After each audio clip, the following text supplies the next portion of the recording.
Então, acho que vamos começar.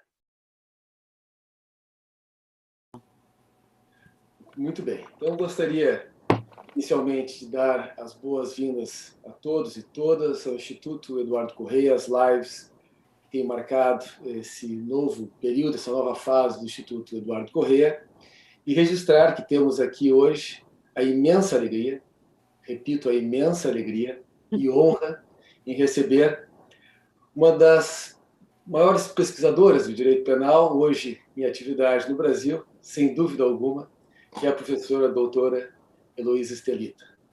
Uma breve apresentação, se me permitem, embora isso fosse de todo desnecessário, mas apenas por uma questão de formalidade. A professora doutora Heloísa Estelita é consultora e parecerista na área do direito penal econômico, atuando nas fases preventiva e contenciosa. Foi agraciada com a Humboldt Research Fellowship, a Fundação Alexander von Humboldt, para sua pesquisa e investigação de pós-doutorado na Ludwig Maximilians Universität de Munique, na Alemanha.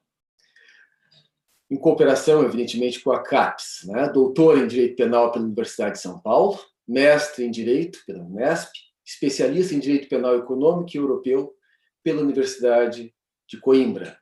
É hoje professora da Escola de Direito da Fundação Getúlio Vargas e coordenadora do Grupo de Ensino e Pesquisa em Direito Penal Econômico na mesma instituição, para além de outras inúmeras referências que mereceriam aqui serem efetivamente denotadas, mas que o tempo, por uma razão óbvia, nos impossibilita.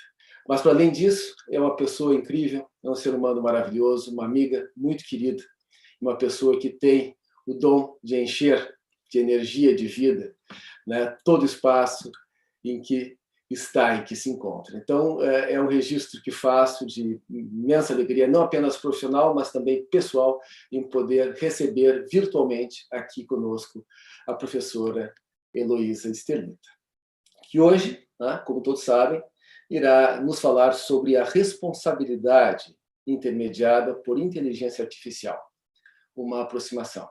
Portanto, sem mais, passo de imediato a palavra à professora Heloísa Estelita. Muito obrigada, Fábio, querido, pelas suas palavras, pelos elogios. Eu sinto muita responsabilidade de estar aqui hoje, fazendo parte desses lives do Instituto, Tem, assim, nomes muito significativos. Há pouco tempo atrás, o Luiz falou, inclusive, sobre um outro tema ligado a robôs. Então, é uma responsabilidade estar aqui diante de você, que é uma pessoa pela qual eu tenho profundo respeito. Você é um dos grandes pesquisadores brasileiros.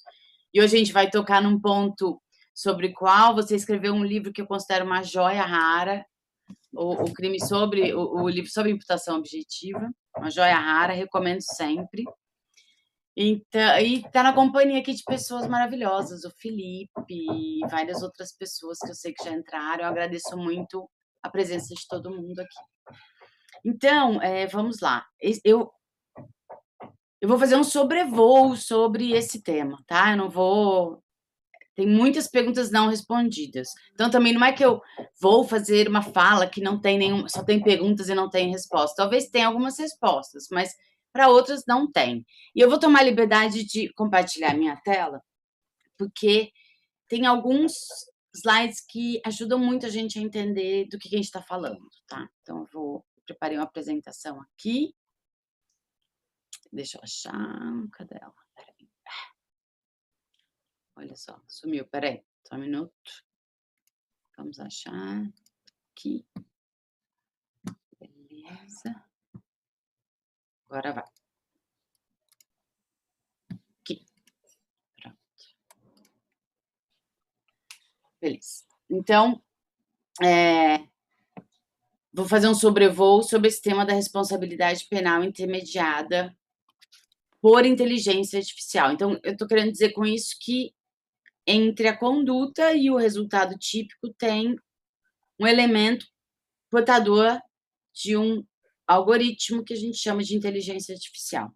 Assim, generalizando, obviamente, a gente não está usando tanto a terminologia técnica que é usada pelo pessoal que lida com esse tipo de programação. Bom, vamos lá. Tá. Então, que eu vou tratar nessa minha fala? Eu vou falar de algumas aplicações da inteligência artificial, claro que eu vou me centrar nos veículos autônomos, vou falar como funciona, já sob o ponto de vista que é relevante para nós penalistas, e depois eu vou falar quando não dá certo, né, como estabelecer responsabilidade penal. Então, algumas aplicações. Começar com o Tesla, o querido, maravilhoso, que todo mundo queria ter um. O Tesla, o novo modelo, que é o modelo Y, ele vai ter um sistema de capacidade total de direção autônoma, tanto em cidades como em estradas. É claro, está pendente de aprovação regulatória. Essa é uma contribuição que os penalistas têm de dar para essa matéria, mas esse Tesla também vai ter, já tem, né? Assim que puder ser ativado, a capacidade de encontrar o proprietário do veículo num estacionamento. Então, você chega no estacionamento e fala, não sei cadê meu carro, Tesla vem te pegar, entendeu? Eles sabem onde você está. Para isso acontecer, são necessárias muitas informações, tá? Aqui a gente tem um quadro, né, da quantidade de sensores, de equipamento, então, físico, que é necessário para o carro colher as informações necessárias para ele estabelecer a rota de direção. Então, a gente tem várias câmeras para detectar, em todos os lados, né? Várias câmeras para detectar pedestres, ciclistas, sinalização de trânsito. A gente tem radares articulados dos lados e em cima, sendo um dos muito importantes esses LiDARs aqui, que são tipos de radares de alta precisão a laser que jogam diversos sinais e na resposta dos sinais eles conseguem desenhar, a partir de um banco de dados imenso, que tipo de objeto que é e qual a profundidade desse objeto, né? Aí eles têm radares de longa distância e curta distância. Além disso, quais são os tipos de informações que o veículo está colhendo sobre o seu entorno, né, enquanto ele se desloca? Essa quantidade de dados que vocês estão vendo nesse slide aqui, né? Mas são milhões, talvez bilhões, não sei, a gente teria que falar com alguém dessa área, de informações sendo processadas numa velocidade altíssima. Além dessas informações que estão sendo processadas, o carro também está recebendo informação de fora, sobre, por exemplo, condições climáticas, etc. Bom, mostrar como que isso daqui funciona na prática, ou seja, como que o carro vê esse entorno, o software, né, na verdade. Então, aqui vocês têm, embaixo, a câmera do veículo, né, a câmera normal, o que ele está vendo, e em cima vocês têm como que o software está vendo os dados que ele está recebendo, tá? Ele está identificando os veículos se movendo, né? Depois ele estabelece uma rota e segue essa rota. Aqui tem mais um. Opa, isso. Aqui numa highway, né? Numa estrada, como ele está vendo aquele caminhão à direita ali, e parece ter um carro que ele não sabe o que está fazendo do lado esquerdo. Que a gente não consegue ver no vídeo embaixo, porque tá para trás, né? Ou seja, aquilo que a gente vê com o retrovisor, ele vê com os sensores que tem 360 graus no veículo. Aqui a gente tem mais um exemplo, né? Parece com aquele primeiro, mas não é exatamente o mesmo. E aqui a gente tem também mais um dispositivo que é instalado em alguns veículos que fica observando os olhos do motorista para detectar se ele está alerta, se ele está com sono ou se ele está distraído, e, portanto, eventualmente acionar algum sistema de automação ou de alerta ou de diminuição da velocidade do veículo, etc.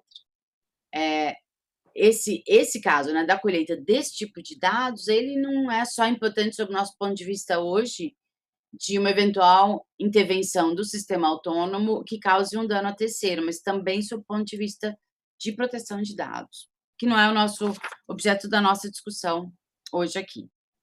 Além dos veículos autônomos, que são os mais interessantes, estão muito avançados, vale a pena dar uma olhada nos diversos vídeos que tem no YouTube. A gente também tem vários outros setores utilizando inteligência artificial na nossa vida já, na saúde, na medicina, inclusive com equipamentos de cirurgia totalmente automatizados. Gente, peço desculpa que está tendo batuque aqui no apartamento do vizinho. Eventualmente a gente vai ouvir o tuk-tuk lá, tem jeito. A gente tem no mercado de capitais os High Frequency Trading Algorithms, que são os algoritmos de alta frequência de transação. Já tem um trabalho escrito na GV pelo Isaac Costa sobre esses algoritmos. E a gente tem o famoso caso, ainda não se sabe se já utilizado mesmo, do uso de robôs assassinos em conflitos armados. Deixa eu só me explicar com isso. A gente tem várias formas de lidar com instrumentos com algoritmos de inteligência artificial. Principalmente no âmbito dos equipamentos militares, você pode ter eles totalmente automatizados, semi-automatizados e totalmente controlados por um ser humano. Das informações que a gente tem, o uso que se tem feito são dos semi-automatizados ou totalmente controlados por seres humanos, ainda que de forma remota. Os drones, né, principalmente. Tem um filme bacana sobre isso, esqueci o nome agora, está no Netflix, que conta, assim, uma história de uma pilotagem de um drone num ataque de guerra dos Estados Unidos para o Oriente Médio. Então, todos esses outros âmbitos, eles também envolvem a interposição entre uma conduta humana e o resultado típico de um equipamento dotado de inteligência artificial. Então, o que nós vamos sobrevoar agora se aplicaria a todos esses outros setores nos quais se tem utilizado esse tipo de tecnologia. Vamos ver agora, então, como funciona, sob o ponto de vista que nos interessa no direito penal. Nos casos de programação tradicional, depois eu vou dar uma dica para vocês entenderem isso. Você coloca no sistema, né, os dados, depois você coloca um programa que vai processar esses dados e vai gerar, então, um output. Pode ser uma decisão, pode ser uma estatística, pode ser uma indicação.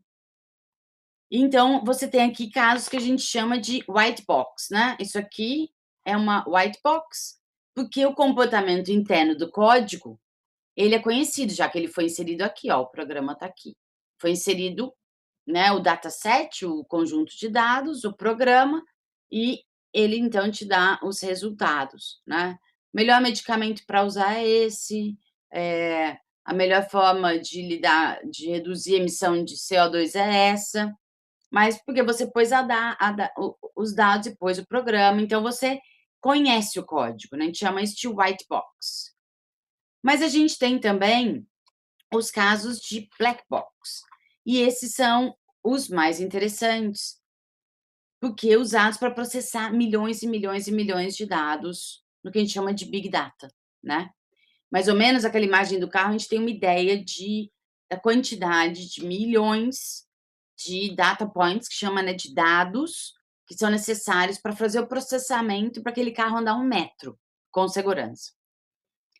No caso desses sistemas muito complexos, tem que tomar muitas decisões e analisar muita quantidade de dado, né, se usa o que se chama aprendizado de máquina, que é uma técnica, uma espécie de inteligência artificial.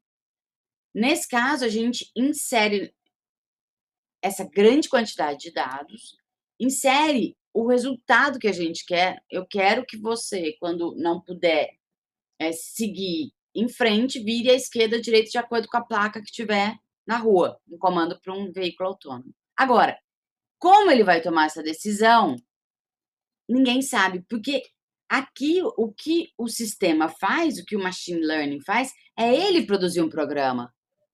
Então, não fomos nós que programamos, ele produz o programa e aí ele age de acordo com esse programa produzido por ele. Portanto, aqui, a gente tem um modelo muito mais complexo, com uma alta dificuldade de explicação do que a gente chama de black box agora, né? A gente não consegue explicar esse código interno que é gerado por esse sistema. Então, é nesse campo aqui que a gente está lidando hoje, é disso que a gente está falando quando a gente está falando daqueles veículos autônomos. Não são de programas tradicionais, programação tradicional, mas essas programações mais sofisticadas que envolvem machine learning, o aprendizado de máquina, e redes neurais, etc, etc. E vou dar uma dica. O Joe Curtis está dando um curso de inteligência artificial no YouTube e está na terceira aula, ontem assisti a terceira aula. Dá para a gente entender, não muito, tá? Mas ele procura ser bem didático na primeira parte, na segunda parte ele faz programação, aí realmente eu assisto só por curiosidade, mas não consigo entender direito. E aí eu falei com ele hoje de manhã, falei: "Olha, eu vou falar sobre isso hoje, você vai tratar de machine learning e tal?" Ele falou: "Vou, então podem se inscrever lá, acompanhem os vídeos", mas ele disse que a gente tem que ver outras etapas antes de chegar já nesse avançado. Então, vale a pena seguir para entender do que nós estamos falando quando a gente está interpondo um dispositivo desse na nossa conduta, tá. Então agora vamos ver quando não dá certo, tá, quando tudo aquilo ali, infelizmente, não dá certo. Beleza. Vou usar 3 casos aqui para ilustrar quando não dá certo.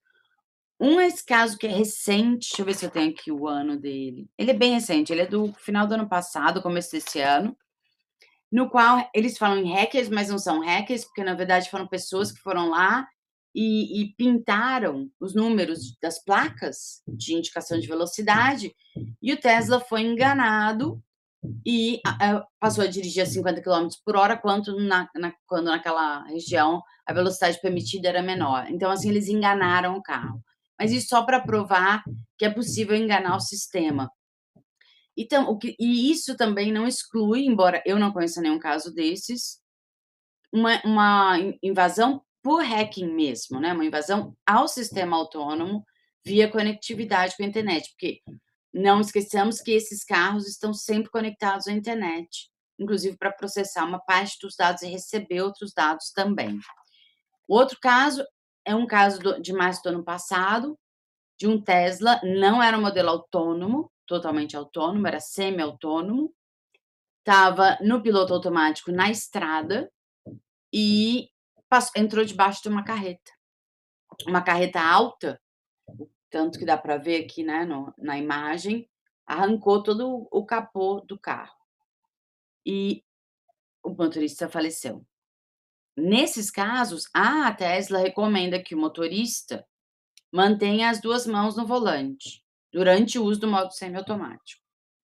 O problema disso, e também tem várias matérias sobre isso, é que quando ele é automático, e você pode até manter suas mãos no volante, mas o grau de distração é enorme, porque você não tem que fazer nada. Eu já vi um monte de gente que gosta de dirigir na estrada falando que estrada reta, tipo a Bandeirantes, é muito chata. Ou em Anguera, uma linha reta, é chato, dá sono. Melhor são as estradas de Minas Gerais, são assim, ó, mais emoção, ninguém dorme. Enfim. Mas é comprovado que cria um certo nível de distração, que foi inclusive o que aconteceu nesse caso. E o terceiro caso, que é o mais interessante para a gente, é o caso do acidente com o Uber, em maio de 2018, no Arizona. Esse carro estava rodando o sistema autônomo e em área de teste. Então, o primeiro problema é o que estava fazendo uma pessoa com uma bike nesse local, porque essa área estava realmente reservada para a área de teste.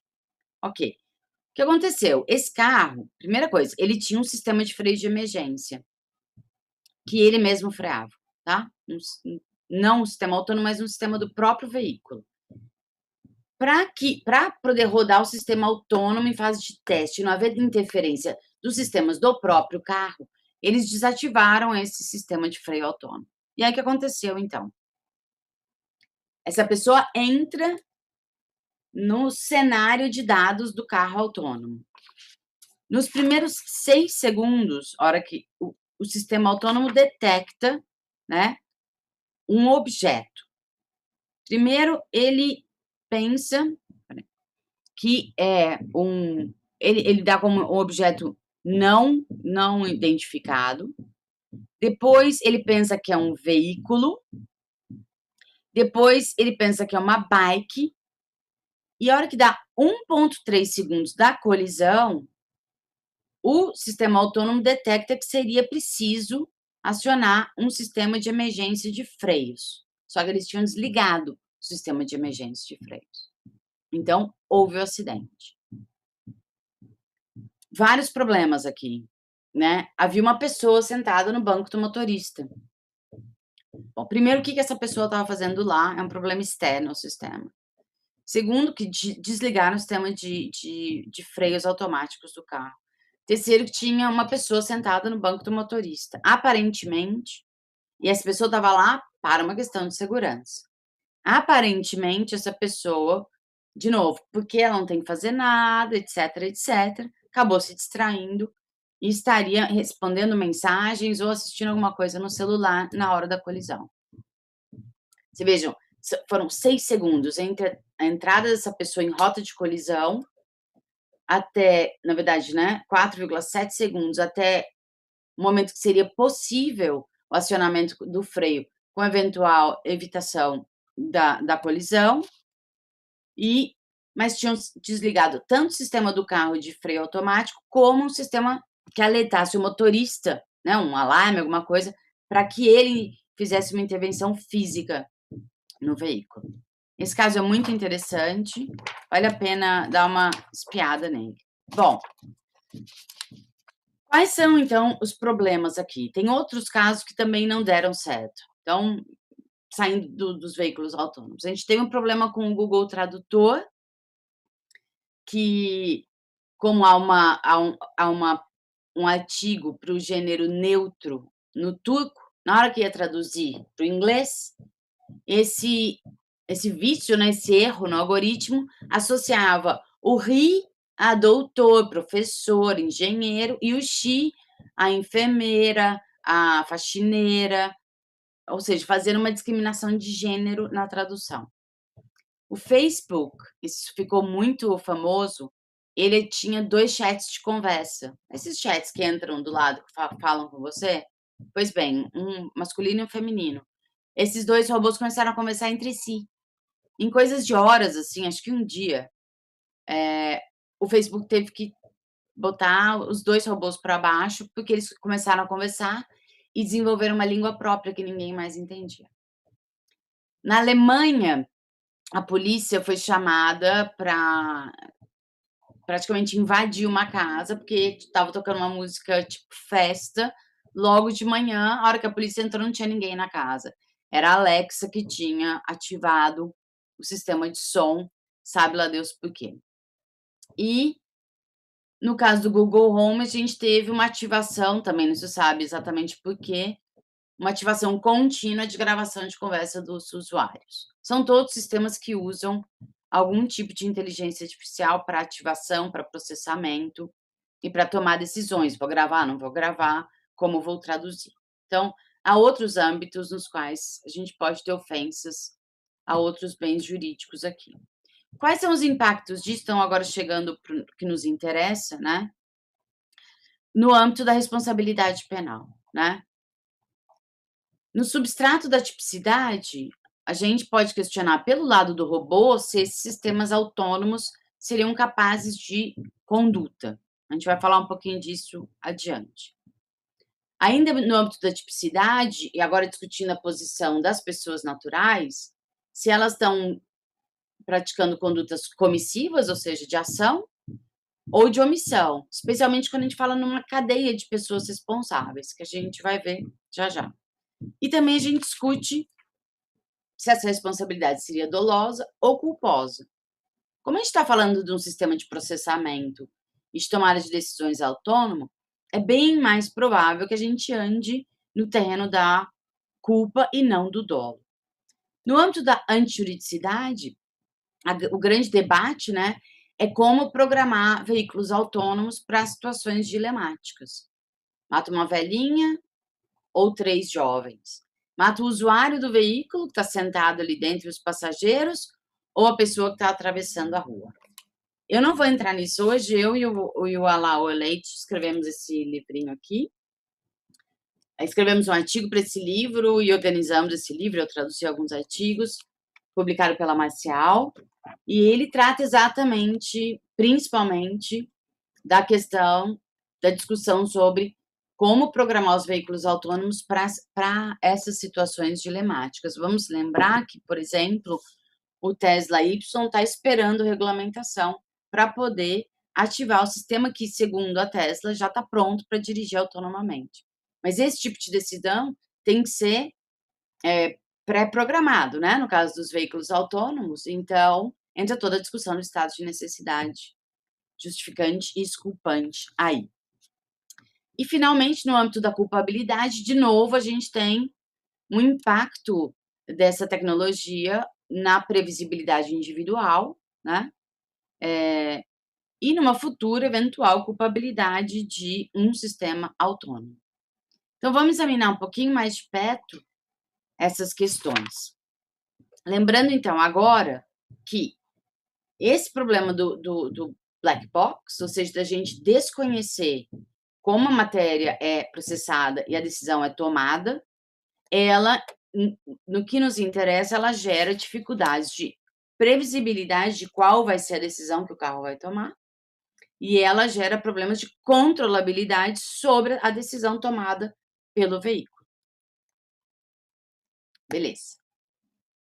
O que a gente poderia pensar, então, quando tudo deu errado? A gente poderia pensar primeiro na responsabilidade, por exemplo, do próprio robô, né? Eu vi até que houve uma pergunta nesse sentido quando o Luiz falou dos juízes robôs, eu lembro que houve uma pergunta nesse sentido. Então, para a gente pensar numa punibilidade, na verdade, a melhor palavra aqui teria sido responsabilidade do robô. A gente poderia pensar na responsabilidade civil, né?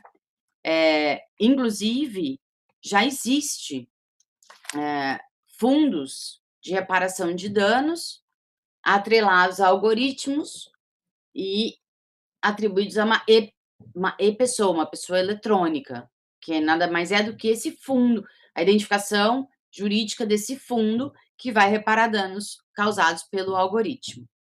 A gente poderia pensar numa responsabilidade penal, né?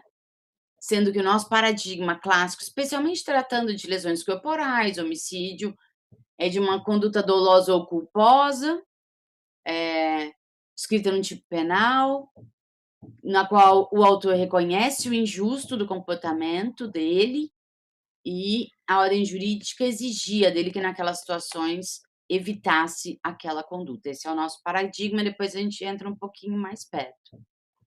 E aí, o que a gente tem que questionar aqui é, se a gente quer criar uma punibilidade do robô, a gente teria que, pelo menos nesse nosso quadro paradigma tradicional, a gente teria que discutir se eles são capazes de conduta, por exemplo, né? Se a gente entendesse... E esse problema não é novo, esse problema está na mesa também para a gente, né? Talvez com algumas diferenças, mas no caso das pessoas jurídicas, são sempre essas as discussões que estão na mesa. Mas se a gente pensar no sentido de conduta causalista, né? Movimento físico que dá causa ao resultado, nada impediria que os robôs fossem passíveis da afirmação desse primeiro requisito da culpabilidade. Já no sentido do finalismo, por enquanto, né, no qual a conduta seria uma expressão da vontade do agente dirigida a um fim, por enquanto os robôs ainda não têm essa capacidade. No âmbito da culpabilidade, no sentido de, né, poder evitar uma conduta e reprovar o autor o seu injusto, né, os robôs ainda não têm essa capacidade de autodeterminação moral. Um sistema interessante, acho até que é mencionado pelo Luiz, eu não sei onde eu li isso. Tem um sistema interessante de punição do robô, atribuindo sistemas de pontos negativos e positivos. Por exemplo, o robô drone, ele vai entregar lá um pacote da Amazon para gente, agora na quarentena. Se ele usar uma rota sem hospitais, ele ganha pontos positivos. Se ele usar uma rota passando por cima de hospitais, ele faz barulho, ele ganha pontos negativos. Então, esse seria, assim, o início mais rudimentar de um sistema de premiação e reprovação, mas mesmo assim a gente questionaria se o robô teria a percepção desse valor ou desse desvalor da conduta dele mesmo. Isso, do ponto de vista da punição, obviamente, pena corporal não faz sentido. A outra solução seria desligar o robô, né? Que seria pena de morte do robô. Mas será que isso teria algum valor para os outros robôs, por exemplo? As penas patrimoniais, de novo, a gente vem com o problema das pessoas jurídicas. Patrimônio próprio para o robô? Sim, como eu disse, já existe esses fundos de reparação de danos, inclusive, às vezes, assumindo personalidade jurídica, eletrônica, né? Mas a sanção não atingiria nada de pessoal. E será que o robô, quando ele recebe a pena de multa, ele sente isso como uma pena? Ou seja, ele tem uma ideia de que o patrimônio é dele, de que ele está havendo uma perda? Enquanto, aparentemente, os robôs não têm essas capacidades, pelo menos esse paradigma em cima do qual o nosso direito penal ainda é construído, teria várias dificuldades para ser aplicado. Então, nosso caminho normal é ir para as pessoas atrás das máquinas, né? O que a gente pode fazer por enquanto é isso. Então, vamos atrás das pessoas. Quais seriam, então, os possíveis intervenientes num acontecimento, né, que leva à realização de um resultado típico, aqui, a morte ou uma pessoa ferida, né? Nós temos vários intervenientes possíveis. O fabricante do veículo, a programadora ou produtor do veículo, a vendedora do veículo, o proprietário ou usuário do veículo. Porque a gente pode ter um proprietário que não é aquele que está dentro do veículo na hora dessa colisão que causa o resultado típico. Nós poderíamos também ter outros interventores. A gente poderia pensar nos produtores, aquelas peças essenciais de sensores do veículo. A gente pode pensar no provedor de internet em tempo real para o veículo. A gente pode pensar, eventualmente, no instrutor do uso do software desses veículos. Então, assim, problemas que também a gente já encontra hoje na responsabilidade com relação a produtos, no qual há intervenção de várias pessoas, ou de vários serviços, ou de vários componentes. Nada de muito novo aí. E só para lembrar, esse problema ele não é tão exótico, tá? Ele não é tão hipotético. Vejam, já aconteceu, né? Todo ano acontece um, mas lembrando de um caso bem mais perto da gente, assim, ou bem mais factível, que foi em 2019, ano passado, o problema com os Boeing 737 MAX, que o problema deles era justamente no algoritmo de controle de voo, aparentemente. Então, é, assim, a mesma realidade, ou a mesma, tem um resultado típico intermediado por um software, um algoritmo de inteligência artificial. Bom, como que a gente pode, então, abordar a responsabilidade dessas pessoas aqui? Nossas formas clássicas, né? Primeiro, comissiva ou omissiva, eu vou começar com as comissivas: produzir o veículo, vender, colocar à venda, programar, etc, etc, ou estar ali sentado, que na verdade é colocar o veículo em andamento, a hora que eu faço uso dele como usuário ou proprietário, né? Num caso de uma conduta comissiva dolosa, a gente não teria grandes problemas. Nosso Código Penal manda punir todo mundo, artigo 29, né? Nesse caso, a gente estaria falando de dolo, ou seja, uma programação consciente de causação de danos, ou uma programação na qual se reconhece a possibilidade de causação de danos, lesões corporais, homicídio, dano patrimonial. Se o usuário tem, né, também tem o conhecimento de todos esses elementos, ele pratica o eventual crime em autoria imediata, mas também, se ele não tem conhecimento, a gente pode ir recuando essa responsabilidade na forma de autoria imediata por erro, tá? Então, aqui, a aplicação das estruturas normais de autoria e participação não teria grandes problemas, especialmente essas autoria imediata e cumplicidade. O problema é mais realmente no âmbito das condutas culposas, tá? E aí vocês têm que ler o livro do Fábio, que eu vou falar bem por cima, vocês ler o livro do Fábio. Aí vocês vão ver os pressupostos. Eu vou tratar de alguns deles. Por exemplo, né? Previsibilidade. Aí começa o problema em virtude daquilo que a gente viu que é o black box, que a gente não consegue explicar como as decisões são tomadas, e então a gente não tem certeza como o veículo se comportará em todas as milhares de situações que podem acontecer no trânsito, no qual se recebe informação de várias fontes. Talvez até os carros autônomos sejam o maior desafio para inteligência artificial, dada a quantidade de elementos de interferência. Imaginem que um robô de cirurgia, ele pode ser colocado num ambiente no qual ele é protegido de interferência, uma sala onde não haja ninguém, no qual o eventual interveniente médico esteja numa outra sala, e, portanto, um ambiente todo controlado para que não haja esse tipo de interferência. Agora, um carro, um veículo numa rua de uma cidade, não tem como você controlar a quantidade de intervenções que podem acontecer ao entorno desse veículo, né? Então, mesmo quando o fornecedor observe, assim, todas as reações do agente inteligente, ele não consegue prever em detalhes qual é o padrão de reconhecimento do robô com relação aos dados que ele coleta, aquele caso da bicicleta é paradigmático, né? Como ele vai interpretar e como ele vai reagir, né? Por exemplo, sinais de semáforo, se está com chuva, se está com sol, se está nevando, né? Tem todas essas circunstâncias. Então, sempre vai ter uma certa dose de imprevisibilidade desse software interposto entre o agente e o resultado. Então, vamos dizer que tivesse, então, lá no nosso caso, uma acusação de lesão corporal culposa. O fornecedor do carro autônomo poderia dizer que ele não tinha como prever esse erro no processamento dos dados. E aí a gente chegaria a duas soluções opostas. Ou toda vez, o fornecedor afirmaria toda vez que ele não poderia prever, portanto, ninguém poderia jamais ser responsabilizado pelo resultado típico, né? Não é previsível, ninguém responde. Ou a gente pode concluir exatamente o oposto, né?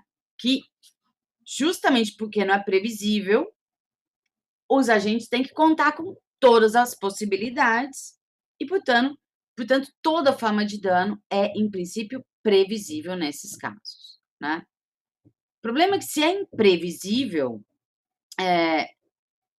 a verdade é que essa máquina não deveria ser introduzida no mercado, né? Porque senão você tem uma difusão da responsabilidade, você tem um resultado típico que agora não é atribuível a ninguém, por um passe de mágica. Então, hoje ainda se caminha no sentido de proibir a introdução desses veículos no tráfego, enquanto eles não nos derem algum grau de segurança. Os sistemas totalmente autônomos, os sistemas semi-autônomos já foram incluídos, inclusive em São Paulo a gente tem aqui na linha amarela, os veículos de metrô andam sem um condutor, essa condução é feita de forma remota e semi-automática. Quer dizer, tem um man in the loop, né? Tem uma pessoa, mas ela está remota e controlando do âmbito remoto. Segundo ponto, violação do dever de cuidado, né? Os produtos que são particularmente perigosos, como veículos autônomos, têm regras estritas para serem colocados no convívio social, especialmente os inovadores, né? Que têm riscos altos. É por isso, inclusive, que se criam sandboxes, que são áreas com uma regulamentação menor, às vezes áreas físicas mesmo, como Israel tem feito. Áreas físicas nas quais esses experimentos podem ser feitos sem a incidência das normas jurídicas. Quem mexe ou tem interesse em fintech sabe que o Bacen e acho que a própria CVM criaram áreas sandboxes regulatórias para alguns produtos, para testar esses produtos fora do rigor da legislação bancária e de mercado de valores. Aqui, o que a gente teria que fazer é a tradicional ponderação, né, entre a utilidade desses sistemas e os riscos, né. Então, por exemplo, nessa ponderação, se a gente coloca de um lado os robôs de guerra, os killing robots, a utilidade deles comparada, utilidade mais risco, né, comparada à utilidade mais risco de um veículo autônomo é completamente diferente, né. É óbvio que o veículo autônomo tem muito mais utilidade, principalmente se for no transporte público, do que um robô de guerra. Se a gente quer utilizar esses veículos, talvez a gente tenha que baixar um pouco o standard, né, de exigência de cuidado devido no uso de veículos autônomos. Isso a gente poderia fazer também instituindo deveres de cuidado próprios desses sistemas, como já tem, por exemplo, alguns padrões de ISO para os sistemas de transporte inteligentes. Então, cuidados na programação, cuidados nos testes, cuidados no monitoramento. E sempre, né, as inúmeras possibilidades de acionar o usuário humano que está no veículo, como naquele caso que a gente tratou lá no começo, do Arizona, do Uber, um sistema de alarme que apita e o ser humano, então, intervém e freia o veículo, né.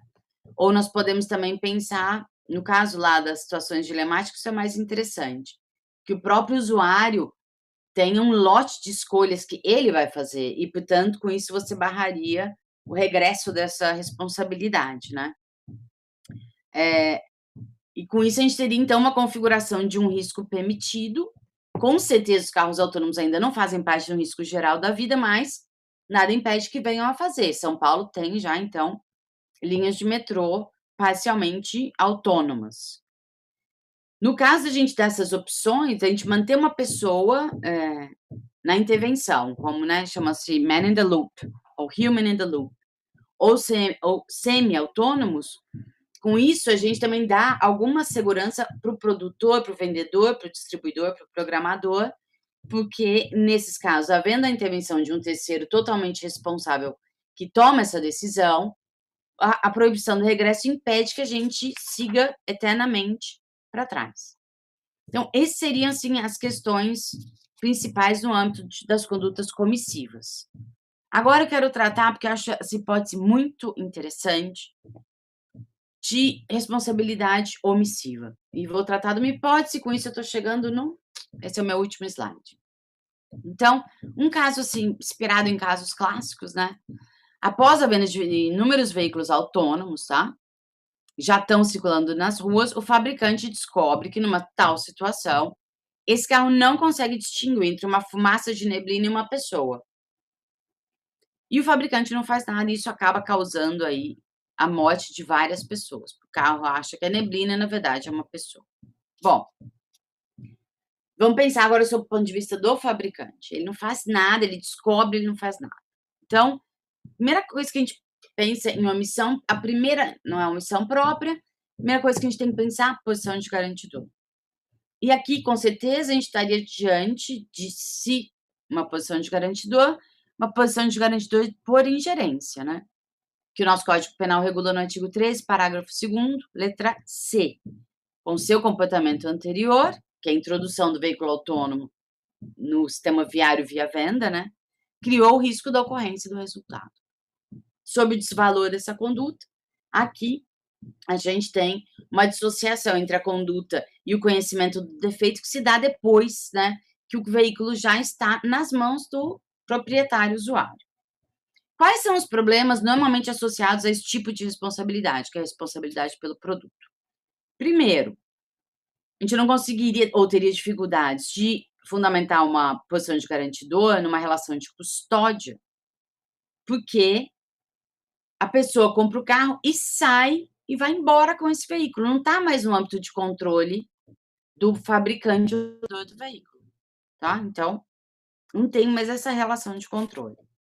Depois da venda, também o vendedor, fabricante, programador, ele não tem mais controle sobre a fonte de perigo. Falar, interromper, por exemplo, proibir que a pessoa ou impedir que a pessoa use o veículo. Já saiu da esfera dele de controle também o produto. quando ele vendeu o produto, ele não tinha conhecimento da periculosidade do produto, como no nosso caso aqui. Então, essa conduta anterior de venda dele não é uma venda com violação de um dever de cuidado, o que não fundamentaria, por exemplo, a ingerência. Isso é discutível, tá? Tô indo no tradicional. A dificuldade, então, sempre se centrou nesses 2 pontos. Vendido o produtor não tem mais controle sobre a fonte de perigo, né? E nem sobre o desamparo da vítima. E ainda que superado isso, num segundo momento, quais seriam os deveres de garante dele? Fazer um anúncio? Convocar um recall?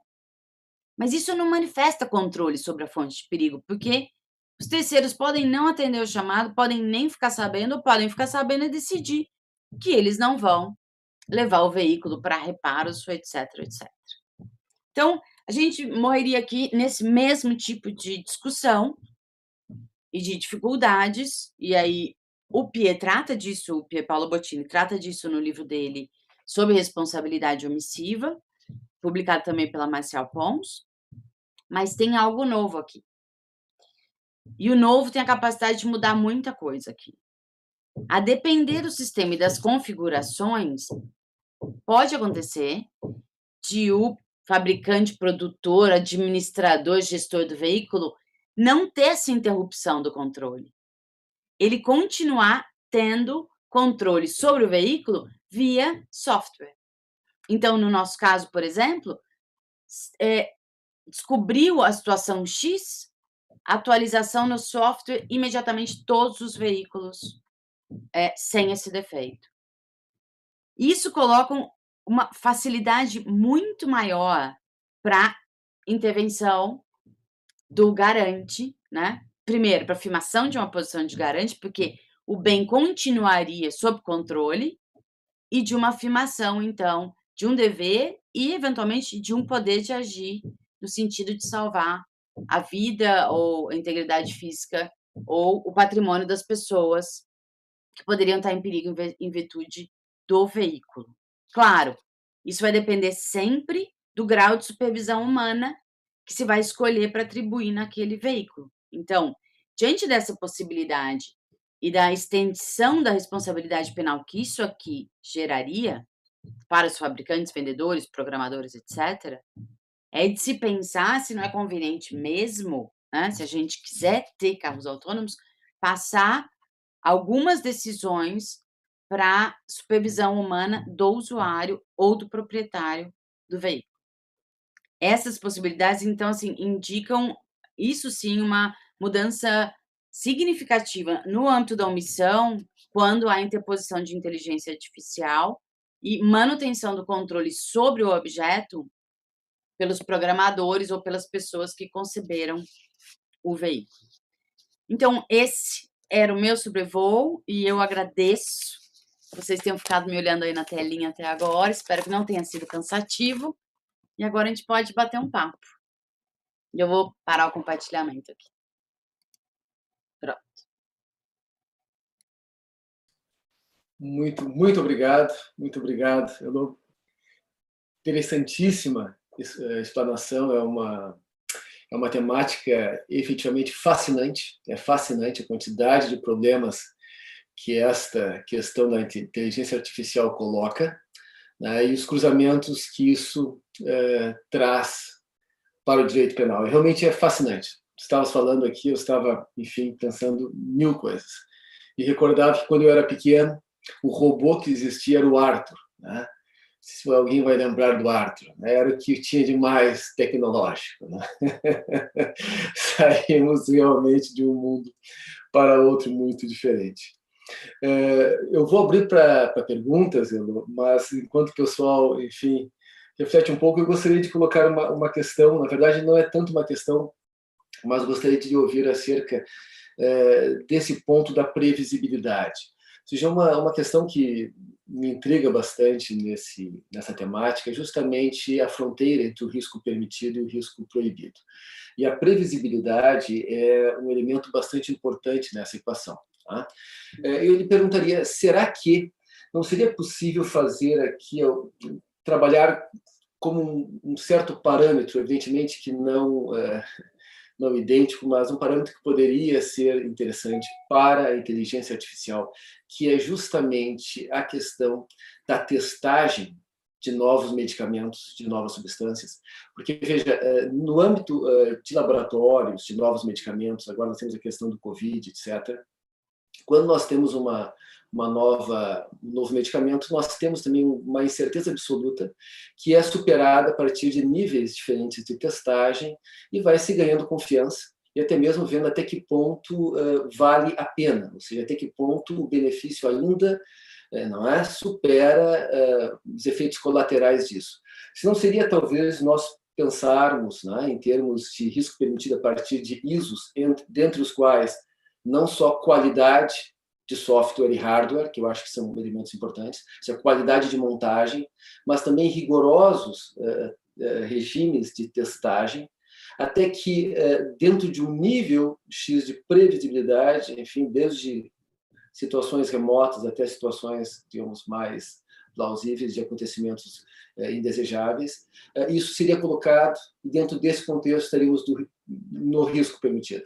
Agora, a partir daí, ou seja, a partir do momento em que, vamos lá, né, o proprietário, né, tem uma chamada para atualização de software que não foi possível fazer via, ele não traz, enfim, uma peça está dando problema e ela não é... Ou seja, aí nós talvez pudéssemos estar cruzando essa fronteira. O que tu pensas acerca disso? Eu penso exatamente como você. Eu acho que aqui a grande, assim, problema de peça, por exemplo, problema de peça, de revisão, são problemas que a gente já tem hoje, né? E que ficam na esfera do proprietário do veículo. O proprietário do veículo não faz a revisão de freios, né? Ele... deixa eu só fazer um alerta aqui que o Felipe lembrou, o Felipe De Lorenzi, que na REC, a Revista de Estudos Criminais, número 77, tem um artigo também publicado sobre o tema dos veículos autônomos, tá? Boa, Felipe. Então, a gente já tem esse problema. O problema com peça, né? Que pode ser de atribuição do produtor da peça, eventualmente, mas a gente tem também os problemas de manutenção. O problema aqui, e isso tudo, né, o usuário do veículo recebe, e ele sabe que ele tem que trocar, tem um manual lá, você tem que trocar essa peça, não sei qual. O problema do software de algoritmo é que, eventualmente, não se conhece ainda como ele vai reagir. Então, por exemplo, a gente sabe que um freio que não tem manutenção, ele pode até frear mais, e não, né, acabar não acontecendo nada de errado, mas a chance é grande. Esses conhecimentos ainda não existem. Por isso, essas sandboxes regulativas, né, que Israel tem para o veículo, para poder experimentar e testar, né? E testar de forma segura. Eu acho, Fábio, que vai ser igual a inclusão de veículos mesmo no tráfego rodado no lugar das carruagens. Vai ter risco, só que esse risco tem que ser tolerado, porque a insegurança para uma quantidade enorme de gente, de pessoas, desde os usuários proprietários até os fabricantes, é muito grande, né? E estão acontecendo acidentes. E esse é muito alto a quantidade de dados que tem que se processar. E outra coisa, assim, no começo do ano passado, quando a gente lançou esse livro, o Celso, que é um amigo meu, que projeta inteligência artificial para veículos, a princípio eles estão programando, já tem o protótipo, ele levou lá nesse encontro, está no nosso canal do YouTube. É para carregadeira que vai operar em depósito, levar coisas de um lugar para o outro, assim, pesadas, né? A gente está muito longe ainda de poder botar um veículo autônomo na rua com segurança. São muitos fatores envolvidos e muitos fatores imprevisíveis. Você veja, ele estava fazendo um veículo que anda dentro de um depósito totalmente conhecido, com marcas no piso onde seres humanos não iam circular. Então, assim, o ambiente mais protegido que tem. Ele acha que ainda está longe. Vai acontecer, ainda está longe. Mas eu concordo plenamente com você. Acho que enquanto não houver nenhum grau de previsibilidade, ou você não põe, ou você é responsável. É mais ou menos o que a Sabine Glass e o Weigand falam no texto, num dos textos que está nesse livrinho de veículos autônomos. Ótimo, ótimo. Alguma pergunta? Alguém gostaria de colocar alguma questão oralmente? Eu vejo que aqui no nosso chat tem já uma pergunta do Tem, Spencer, né? Se queres... do Spencer, né? Posso Isso. ler? Você lê, Por Fábio? favor, por favor. O que eu penso sobre a construção alemã da criação de uma personalidade virtual para inteligência artificial e a responsabilização dessa personalidade por delitos? Que eu saiba, a personalidade se fala sobre isso, que eu saiba, não se instaurou, a não ser fundos que eventualmente recebam CNPJ, como também já é possível no Brasil, né? Fundos para reparo de danos.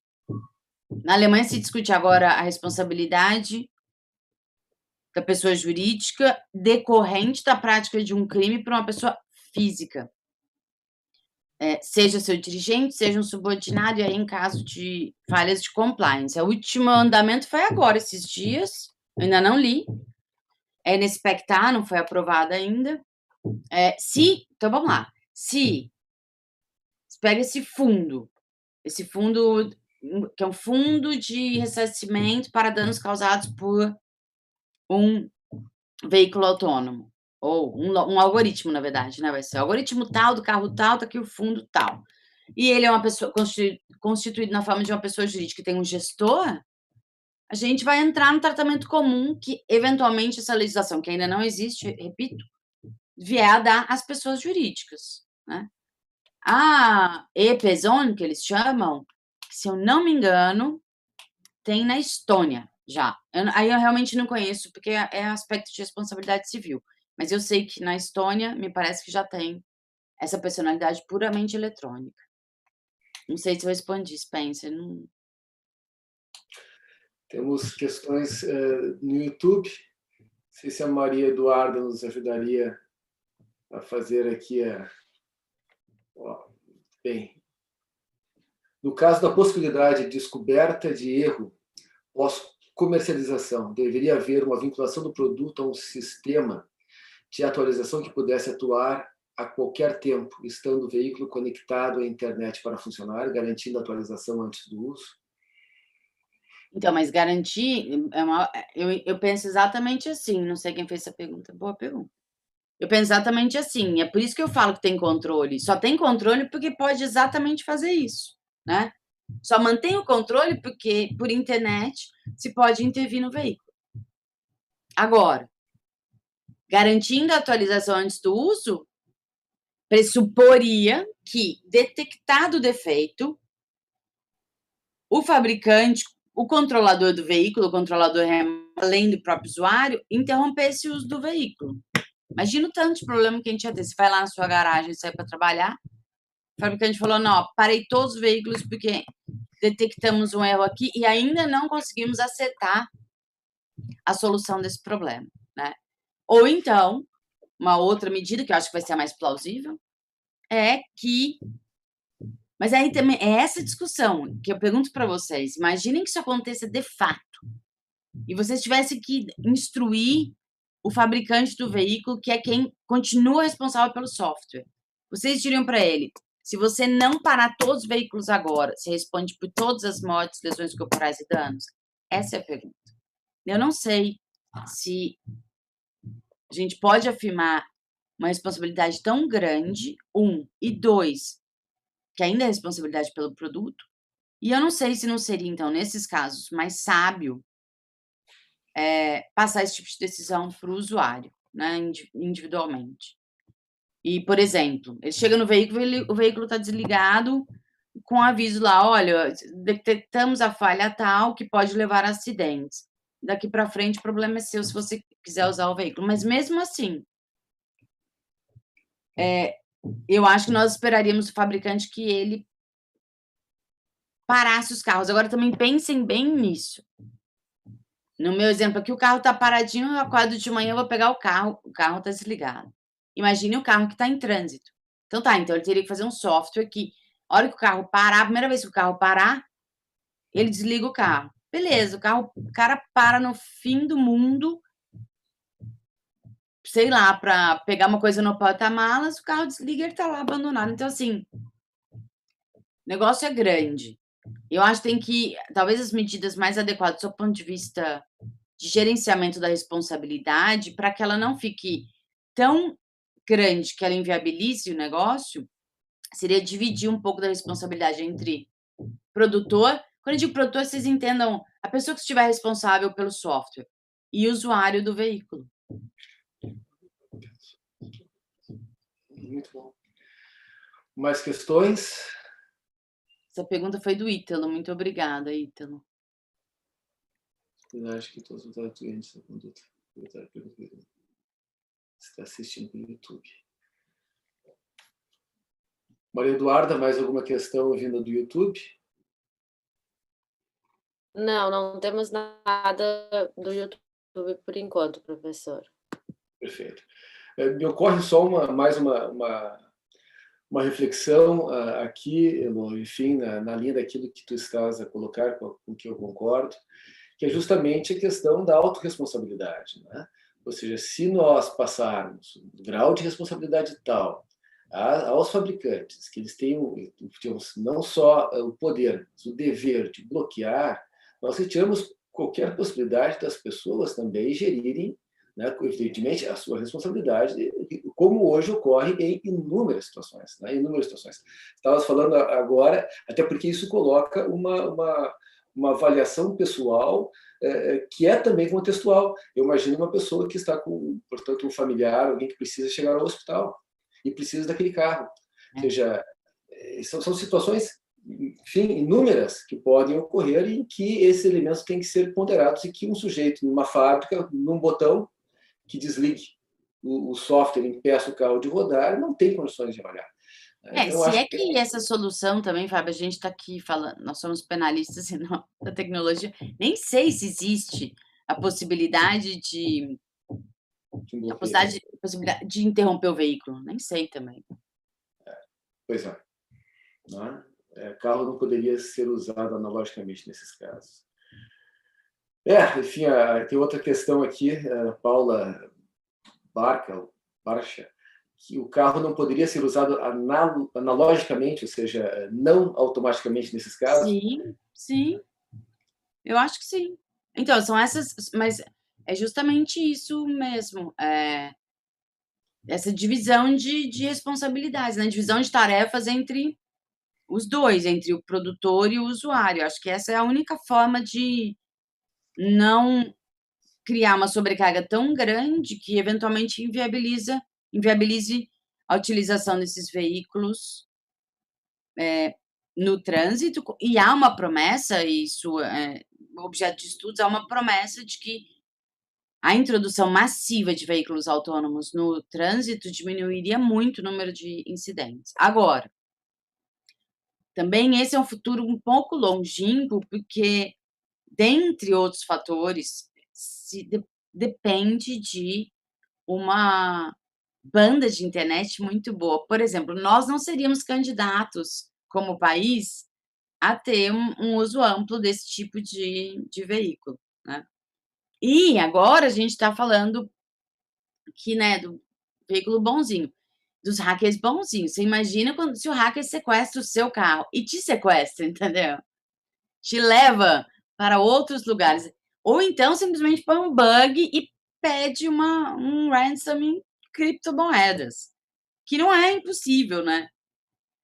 Então, assim, a segurança também, porque aqui a gente não está falando, sei lá, de o furto de uma senha de banco, né? O furto dos seus dados que estão no computador, eventualmente você tem que pagar lá uma quantia para que eles liberem seu computador. A gente está falando de vida e de saúde, né? Assim, integridade física são as duas coisas diretamente ligadas ao transporte de veículos. Então, precisa de bastante segurança mesmo. Bastante. Elô, então não tenho outras palavras senão de... Muito obrigada. Muito, muito obrigado. Foi, enfim, um encontro magnífico. São inúmeras questões que surgem a partir daqui, enfim, abre um novo espaço de pesquisa e investigação interessantíssimo e, assim, premente, porque a indústria precisa de orientação, ela precisa que essa produção se dê para que as boas medidas sejam tomadas, medidas fundadas, bem orientadas, e não as coisas feitas ao acaso para viabilizar uma tecnologia que já está, de certo modo, não é, pronta para ser usada. Então, em nome do Instituto, em nome de todos, meu muito obrigado. Eu que agradeço, obrigada. Esperando poder contar, né, com a tua contribuição ali, o Alexandre, né, dando... Alexandre, obrigada de me assistirem. E se cuidem, fiquem em casa.